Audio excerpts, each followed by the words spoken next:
Hello, good afternoon friends, welcome back to the channel. এখন আমি রয়েছি খড়গপুরে। আমরা জাস্ট আজকে খড়গপুর থেকে একটা জায়গায় ঘুরতে যাবো বলে ঠিক করলাম। আজকে সানডে, তো আজকে ভাবলাম একটু ঘুরে আসি।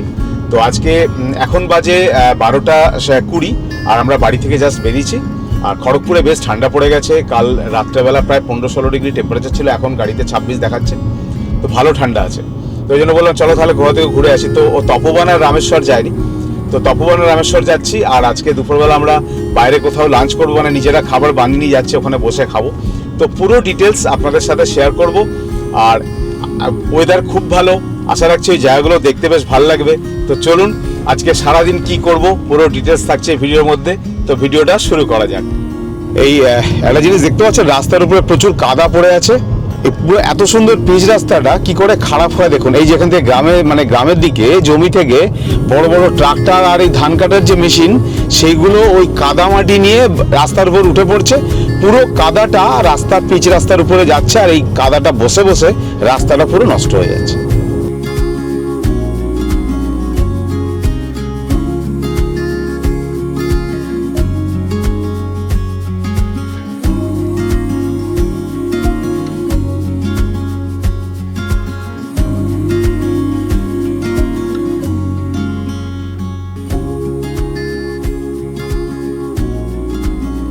আমরা এইমাত্র কেশিয়ারি বাজারে এসে পৌঁছলাম।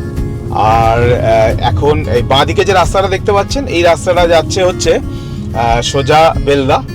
আর আমরা এখন স্ট্রেট বেরিয়ে যাবো, আমরা যাবো হচ্ছে ভসরাঘাটের দিকে। আর ডান দিকে হচ্ছে সর্বমঙ্গলা মায়ের মন্দির।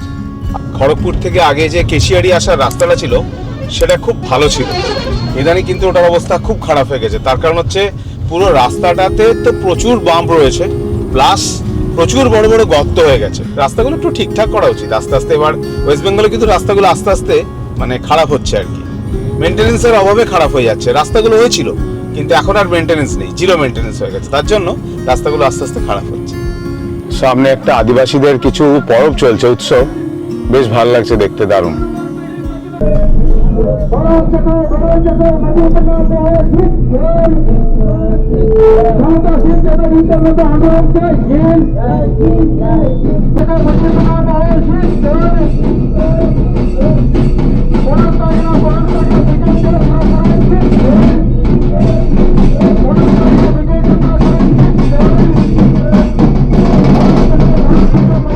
কোনো একটা সান্তালি পরব চলছে, তো সেই জন্য আমি দেখালাম ভিডিওটা, দেখলেন আপনারা, দারুণ লাগছিল। মানে এত সুন্দর সেজেছে, লাল সাদা শাড়ি, লাল ব্লাউজ, আর তার সাথে মাথার উপরে ওই আম্রপল্লব মনে একটা কিছু ঘটের উপরে রাখা আছে, বেশ ভালো লাগছিল দেখতে, দারুণ।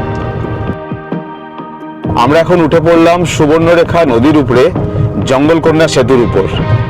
বর্ষা সবে শেষ হয়েছে, তো বৃষ্টি জল এখনো রয়েছে নদীতে। নদীটা ম্যাক্সিমাম সময় প্রায় শুকনোর দিকেই থাকে। আমরা কিছুক্ষণ এখন এই ব্রিজের উপর দাঁড়াবো, কারণ এই সময়টা তো খুব ভালো। শীতকালেও যেমন এই সময়, শীতকালে তো দুপুর থেকে বিকেল পর্যন্ত খুবই ভালো, আর গরমকালেও আবার বিকেলের পর থেকে খুব ভালো। তো আমরা একটুখানি দাঁড়াবো এখানে দাঁড়াবো কিছুক্ষণ, তারপর আমরা আবার বেরিয়ে যাবো তপোবনের উদ্দেশ্যে। আর এখানে আমি কিছু ড্রোন শট আপনাদের সাথে শেয়ার করছি, দেখুন দারুণ লাগে।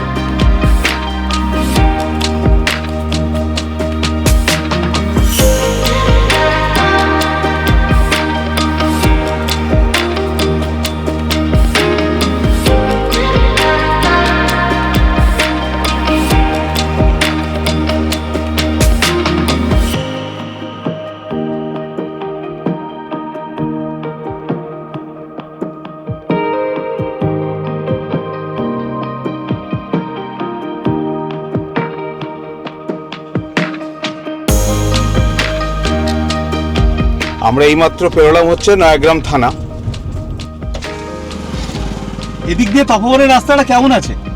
ভালো ভালো না, না ওটা দিয়ে যাবো, ঠিক আছে, ওই জন্য আপনাকে ও একদম খারাপ হয়ে গেছে না।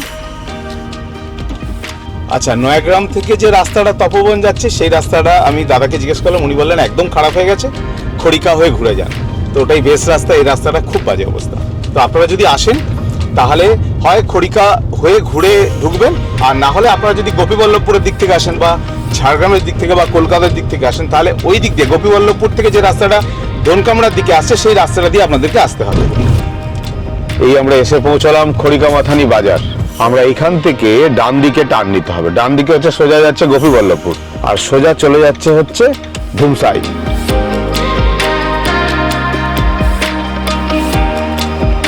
কেশিয়ারি থেকে বসরাঘাট অব্দি যে রাস্তাটা, সেই রাস্তাটার অবস্থা বেশ খারাপ, বেশ খারাপ।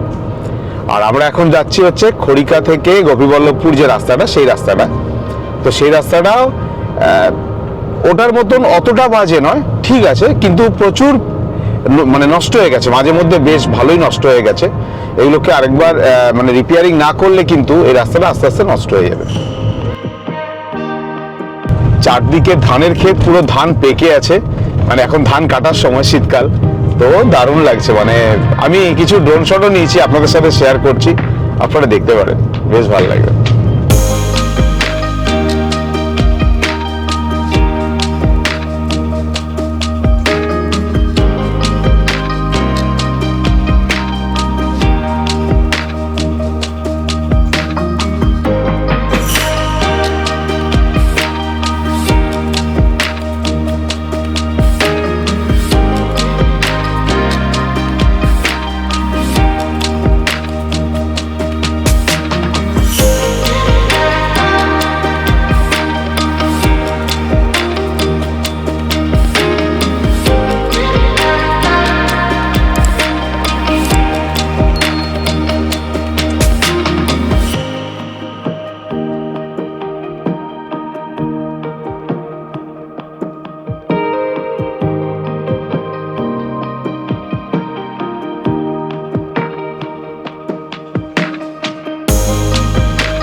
এই আমরা এসে পৌঁছলাম চাঁদাবিলা, আর এখান থেকে আমাদেরকে ডান দিকে টার্ন নিয়ে সোজা যেতে হবে হচ্ছে তপোবন।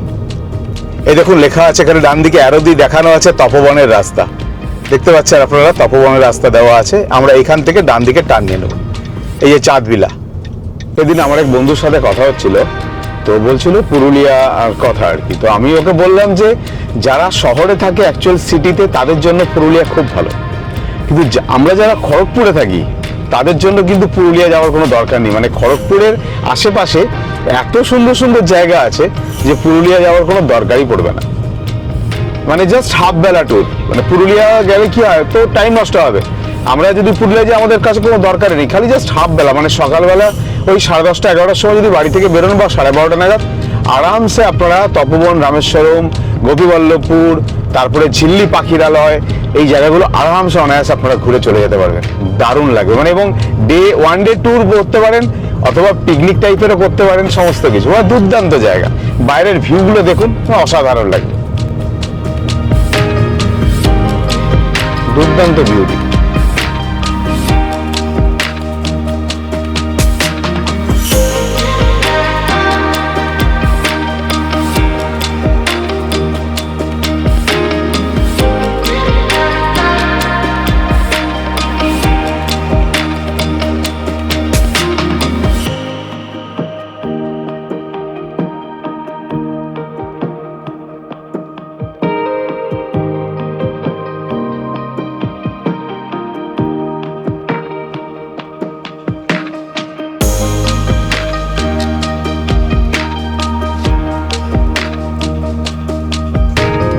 রাস্তাটা মানে অসাধারণ, কিরকম লাগছে তোমার? খুব ভালো, দারুণ না বলো?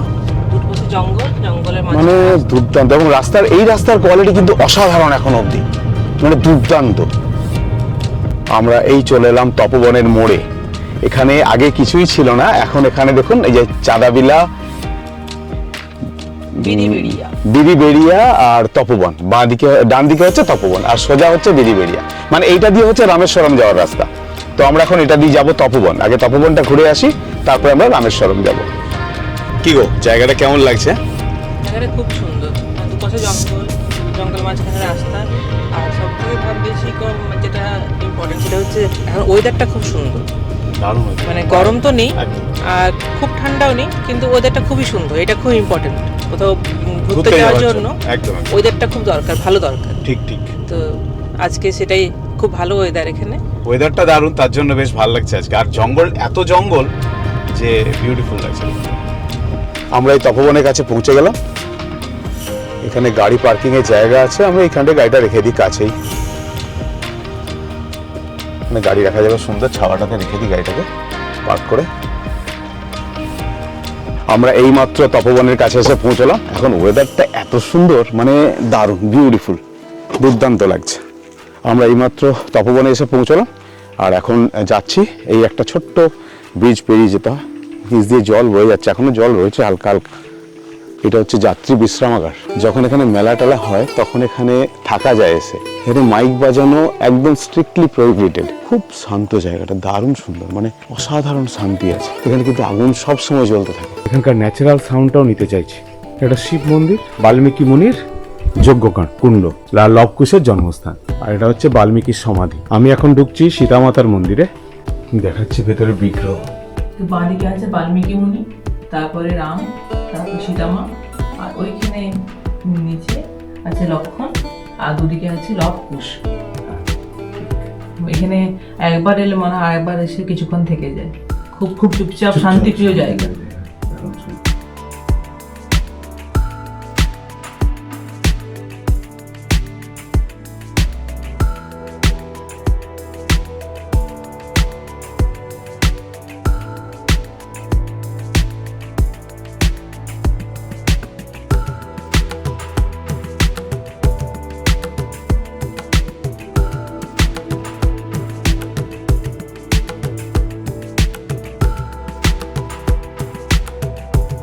আপনারা এখানে মাটির কালারটা একটু লক্ষ্য করুন, পুরো একটা লালচে লালচে মাটি। আমি দেখাচ্ছি পুরো ব্যাপারটা। এটা খড়ি মাটি, এই দেখুন পুরো যাচ্ছে, পুরোটাই কিন্তু লাল মাটিটা। এই দেখুন ছোট ছোট মাছ। আমরা এখন যাচ্ছি খড়ি মাটির যেখানে উৎসস্থল, সেইখানে দেখাতে আপনাদেরকে। চলুন, দারুণ লাগবে। আপনাদেরকে একটু জঙ্গলের ভেতরে 2 থেকে 3 মিনিট হেঁটে আসতে হবে। রাস্তা ঠিক আছে, কোনো অসুবিধা নেই। বর্ষাকালে হয়তো আসা যাবে না, কিন্তু গ্রীষ্মকালে শীতকালে কোনো প্রবলেম নেই। এখন তো মানে একদম দারুণ। এই আমরা এসে পৌঁছলাম। আর এই হচ্ছে খড়িবাটি। এখানে কিন্তু জলের ভালোই স্রোত আছে। এই দেখুন মাটিটার কালারটা দেখুন। এখানে আপনারা আসতে পারেন, জায়গাটা খুবই ভালো, খুবই নিরিবিলি জায়গা। মানে চুপচাপ কিছুক্ষণ বসে থাকার জন্য খুবই ভালো। আর এই সময়টাতে খুবই সুন্দর, না গরম আছে না খুব ঠান্ডা। আমি এসছি এখন তপবনে, আর আমার সামনে উনি আছেন। তো আপনার নামটা একটু বলুন। আমার নাম জয়রাম দোলই।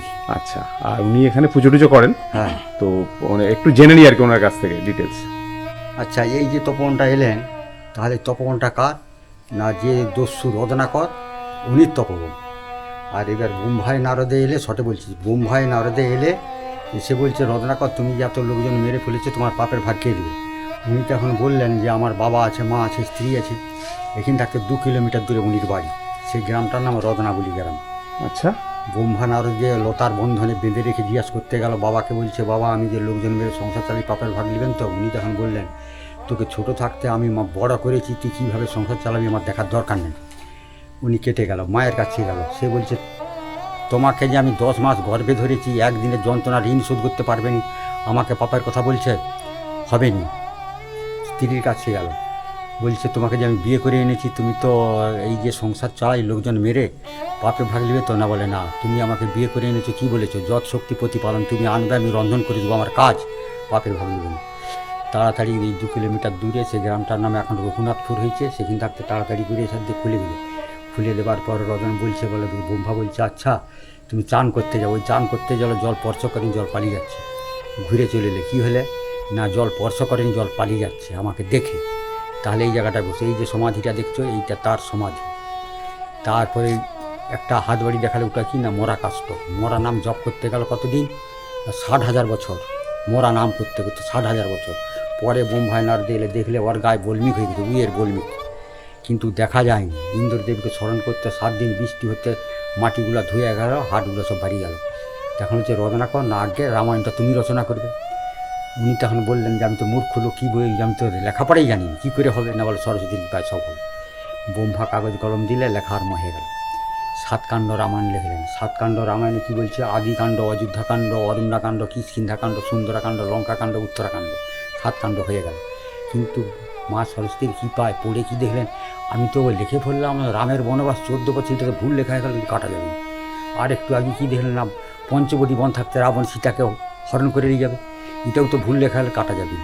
রাবণ বংশ ধ্বংস হবে, কে ধ্বংস করবে? না রাম লক্ষ্মণ হনুমান গিয়ে লঙ্কা ধ্বংস করে সীতাকে অগ্নি পরীক্ষা করে অযোধ্যায় নিয়ে গেল। এটা হচ্ছে সেই অশ্বমেধ যজ্ঞের ঘোড়া, আর এখানে হনুমানজি রয়েছে, আর ওখানে রয়েছে হনুমানজি, তার সাথে লব আর কুশ। আমাদের তপবন দেখা কমপ্লিট হয়ে গেল, দারুণ লাগলো, আর খুব জায়গাটা নিরিবিলি দারুণ। আর আমি কিছু ড্রোন শটও আপনাদের সাথে শেয়ার করেছি, আপনারা হয়তো দেখলেন। তো কেমন লাগলো কমেন্ট করে জানাবেন। আর এখন আমাদের উদ্দেশ্য হচ্ছে আমরা রামেশ্বরম যাব, তো তার মাঝখানে যদি কোনো ভালো জায়গা পাই সেখানে দাঁড়িয়ে একটু মানে লাঞ্চ সেরে নেবো আর কি। ওই ব্রেড এইসব নিয়ে এসেছি, তো সেগুলো কিছু খেয়ে নেবো। হ্যাঁ, নিয়ে এসেছি, সেগুলো খেয়ে নেবো। তো চলুন একবারে যাওয়া যাক। আর এখান থেকে রামেশ্বরম বেশি দূর নয়, মনে হয় 4 থেকে 5 কিলোমিটার মতন। আশা রাখছি আমরা এক্ষুনি পৌঁছে যাব।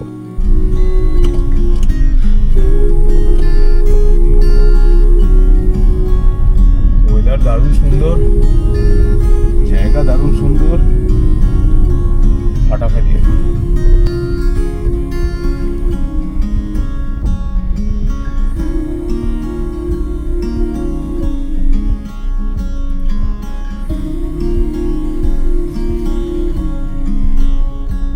ওখান থেকে বেরিয়েই একটা বাঁ দিকে জায়গা পেয়ে গেছি, ওখানে বসে একটু মানে আমাদের লাঞ্চটা সেরে নিই, তারপরে আমরা রামেশ্বরমের উদ্দেশ্যে রওনা হবো।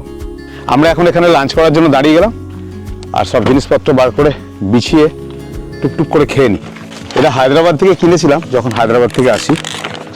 তো এখানটা কেটে দিই, এটা ভালো না বলো? এটা আমি খুলছি, দাও তুমি এগুলো বার করো ব্যাগটা। তো এখানে হাতির উৎপাত আছে বলছে, তো দেখা যাক। এখন অব্দি ইউজই হয়নি, এই দেখুন সব একদম ইনট্যাক্ট রয়ে গেছে। এইটা কি হবে? এটা রাখলে বেশ সুন্দর, এর উপর রেখে বেশ সুন্দর ব্রেড টেডগুলো ঠিকঠাক করে রেডি করা যাবে। আমার এই রান্নার ব্যাগ এখানে পরিষ্কার আছে, এখানটা নিচটা রেখে দিলাম। এর মধ্যে সব রয়েছে। এই হচ্ছে ব্রেড, এই হচ্ছে জ্যাম, বাটারটা কোথায় রেখেছি? বাটারটা এর ভেতরেই আছে। আর এই কলার ডিম সেদ্ধ, চামচও আছে, সবই আছে, এটাও আছে। আমি নিয়ে এসছি, এর মধ্যে আছে মাখানোর, আমি সবই নিয়ে এসছি। ওটাও নিয়ে এসছি, জল আছে, ধোয়ার জল, সব কিছু আছে। আর এটা নুন, ডিম সেদ্ধর জন্য এটা চিনি, সবই আছে, ফার্স্ট ক্লাস। আর লাস্টে কফি, ওহ বিশাল ব্যাপার, লাস্টে কফি হবে। কোনটা? বাটার। হাতির একটা ভয় আছে, সেই জন্য একটু টেনশনে আছি। আজকের ডে আউটটা ভালোই ছিল, বেশ ভালোই কাটলো বলো। হাতটা একটু ধুয়ে নেবো, দাঁড়া। আমরা ড্রোন টোন উড়িয়েছি, এদিক ওদিক করেছি। রাখো তুমি, রাখো, এটার উপরে রাখো না। হাতটা একটু ধুয়ে নি, তার কারণ হচ্ছে হাতটা ধুতে হবে। হাতটা তুমি ধুবে একটু, হাতটা ধুয়ে না। হ্যাঁ, হাত ধোবো না বলছো, দরকার নেই বলছো, আমি একটু হাতটা ধুয়ে নি। ওয়াইল্ডের ব্যাপারটা আছে আর কি। আর এখানে কি সুন্দর সুন্দর ছোট ছোট ফুল হয়েছে, কলা সহযোগে। রুটি বললে, আমি রুটি বললে এক্ষুনি রেগে যাবে। পাও রুটি, ডিমের খোসাগুলো রাখো, একটা এতে করে নিয়ে গিয়ে বাড়িতে ফেলে। মার্কেটে এত বাজে প্রোডাক্ট বেরিয়ে গেছে, অর্ধেক সময় ডিম খারাপ বেরোয়, অর্ধেক সময়। মানে 15টা করে নিয়ে আসি, তার মধ্যে ধরুন 3টে থেকে 4টে, কখনো 2টো, এরকম খারাপ বেরোয়। এটা কমন হয়ে গেছে ব্যাপারটা, তাই না বলো?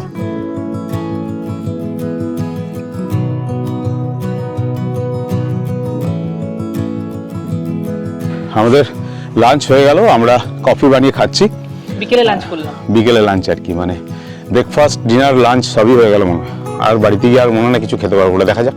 তো যাই হোক, আজকের মতো ব্লগটা কেমন লাগলো কমেন্ট করে জানাবেন। সমস্ত ডিটেলস দিলাম।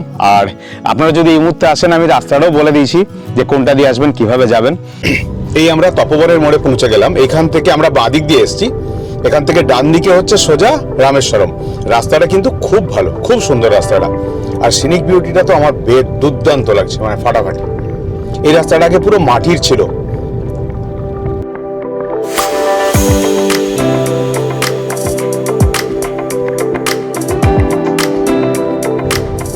জায়গাটা বর্ষাকালে পুরো জলে ভর্তি হয়ে যায়, মানে এর উপর দিয়ে জল যায় বেসিক্যালি, ব্রিজটার উপর দিয়ে। খালি একটাই গাছ, ওহো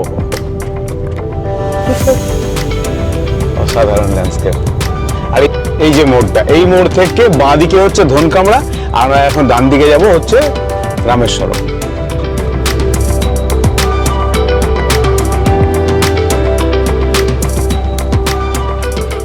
আমরা এইমাত্র রামেশ্বরম এসে পৌঁছালাম। রামেশ্বরমে এখন বাজে হচ্ছে 3:10। আমরা জাস্ট রামেশ্বর পৌঁছালাম। এখন কিন্তু মানে দারুণ লাগছে, রামেশ্বর দারুণ লাগছে। মানে বেসিক্যালি রামেশ্বরম না, জায়গাটা রামেশ্বর। তো অনেকে আবার সরমও বলে, অনেকে সরও বলে। তো অ্যাকচুয়ালি হচ্ছে রামেশ্বর। আমিও রামেশ্বরম মাঝে মধ্যে বলে ফেলি, কিন্তু অ্যাকচুয়াল জায়গাটার নাম হচ্ছে রামেশ্বর। তো আমরা এখন পৌঁছলাম, 3:10 বাজে।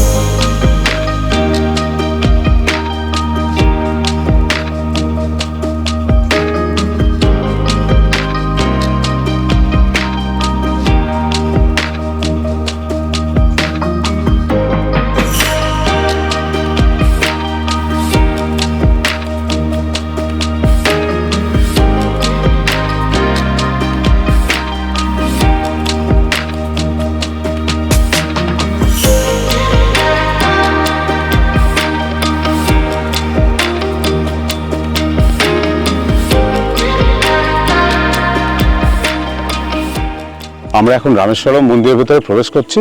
এই অন্য সময় এই ছোট গেটটাই খোলা থাকে, মনে হয় মেইন পুজোর সময় বড় গেটটা খোলে।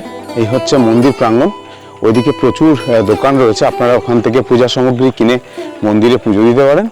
এই শীতকালে না সমস্ত জায়গায় ঘুরেও আরাম, খেয়েও আরাম, মানে একটা অসাধারণ পরিবেশ। এটাকে পুরো রিনোভেশন করে আবার নতুন করে করেছে। এই সেই মাকড়া পাথরের, তো এক্স্যাক্টলি মাকড়া পাথরগুলো আপনারা দেখতে পাবেন। এই যে এটা হচ্ছে মাকড়া পাথর, এইগুলো সব কিন্তু মাকড়া পাথরের, এগুলো পুরোটাই কিন্তু মাকড়া পাথরের তৈরি। কিন্তু এটা রিনোভেট করে মানে অন্যভাবে করা হয়েছে, এসি বসানো হয়ে গেছে মন্দিরের ভেতরে, এসি বসানো হয়ে গেছে। তো এই হচ্ছে মন্দিরের পুরো ভিউ, দারুণ সুন্দর। আর এই পুরনো মাকড়া পাথরের যা সব সেই খাম্বা টাম্বাগুলো রয়ে গেছে, মানে থামটামগুলো আর কি, আমি মন্দিরের ভেতরটা দেখাচ্ছি, দারুণ সুন্দর। মানে এত শান্তি আছে না জায়গাটায়, মানে অসাধারণ। আর এই ব্যাক সাইডে একটা পুকুর আছে, যেখান থেকে জল নিয়ে এসে মন্দিরে পুজো হয়। মানে যারা পুজো দেন তারা ওইখান থেকে জল নিয়ে এসে মন্দিরে পুজো দেন। এই হচ্ছে মাকড়া পাথর, এগুলো পুরোটাই কিন্তু এই মাকড়া পাথরেরই তৈরি। আর এই হচ্ছে ঘাটটা, এইখান দিয়ে নিচে গিয়ে ঘাটটায় জল নিতে পারেন, জল নিয়ে পুজো দেওয়ার জন্য এই জায়গাটা।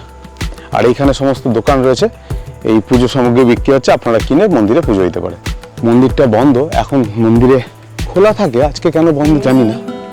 বাবা পুরো তালা দেওয়া একবারে, মন্দিরটা দেখাতে পেলাম না। ভেতরটা খুব সুন্দর, দারুণ ঠান্ডা পুরো একবারে। এখানটা বসে আপনারা একটু গল্প করতে পারেন, ঠাকুরের আরতি দেখতে পারেন, বেশ সুন্দর লাগে, দারুণ সুন্দর জায়গাটা। মন্দির তো বন্ধ, সেই জন্য মন্দিরে জাস্ট উঠে একটু প্রণাম করে নিই।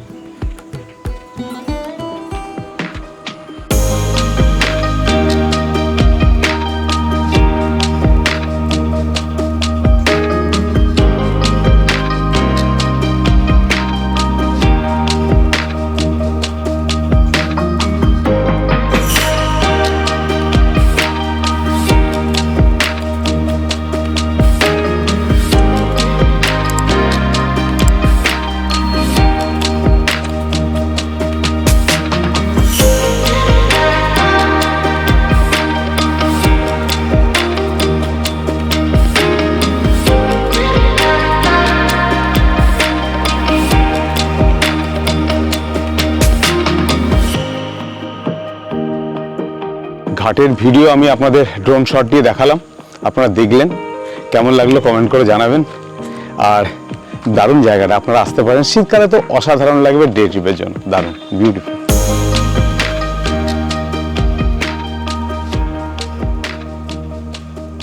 আমরা এইমাত্র রামেশ্বরের মন্দির দেখে বেরিয়ে এলাম, এখন আবার গাড়িতে উঠে পড়েছি। আর কেমন লাগলো কমেন্ট করে জানাবেন। আর এখন আমরা যাচ্ছি হচ্ছে তপবনের রাস্তাটাতে। কেন বললো ধনকামড়া হয়ে যে রাস্তাটা, সেই রাস্তাটা খুব খারাপ, তো বললো এটা দিয়ে না যে তপবন হয়ে যেতে। তো আপনারা যদি এই শীতে আসেন তাহলে আমি বলবো তপবন হয়ে আসতে পারেন, যেতে পারেন। আর রোহিণী দিয়ে একটা রাস্তা আছে রামেশ্বর আসা, সেই রাস্তাটা বলছে 10 দিনের মধ্যে রেডি হয়ে যাবে, মানে রেডি করে ফেলেছিল, কিন্তু গালুডি ড্যামে জল ছেড়ে দেওয়ার জন্য সেটা প্রায় মানে ধসে যায়। আবার ওরা নতুন করে করছে। তো বললো 10 থেকে 12 দিনের মধ্যে, মানে ম্যাক্সিমাম ধরে রাখুন 15 দিন, মানে এই মাসের শেষের দিকে কিন্তু ওটা কমপ্লিট হয়ে যাবে। তাহলে আপনারা এদিক দিয়েও আসতে পারেন, তপবন হয়েও আসতে পারেন, কেশিয়াড়ি দিয়েও আসতে পারেন, অথবা গোপীবল্লভপুর হয়েও আসতে পারেন। আমরা এখন তপবনের উদ্দেশ্যে যাচ্ছি। বিকালের ওয়েদার দারুণ, সূর্য প্রায় অস্ত যায়। আজকে খুব ভালো ঘোরা হলো আমাদের, দারুণ সুন্দর।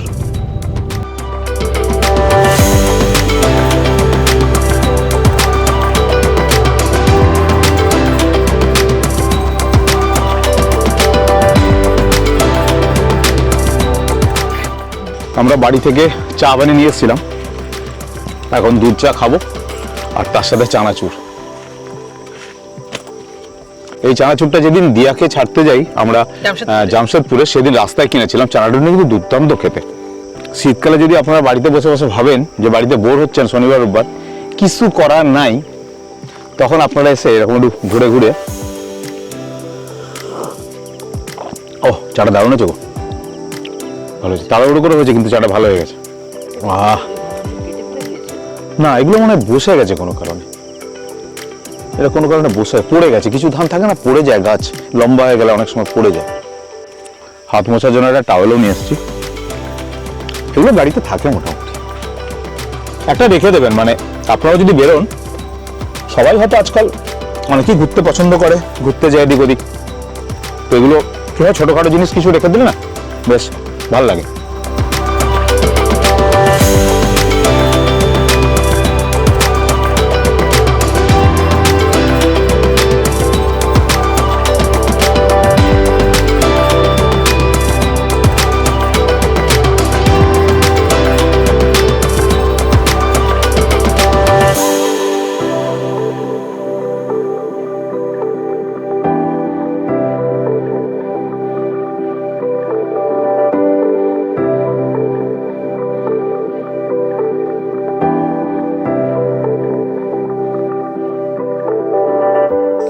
এখন বাজে 5:12, প্রায় অন্ধকার হয়ে এলো।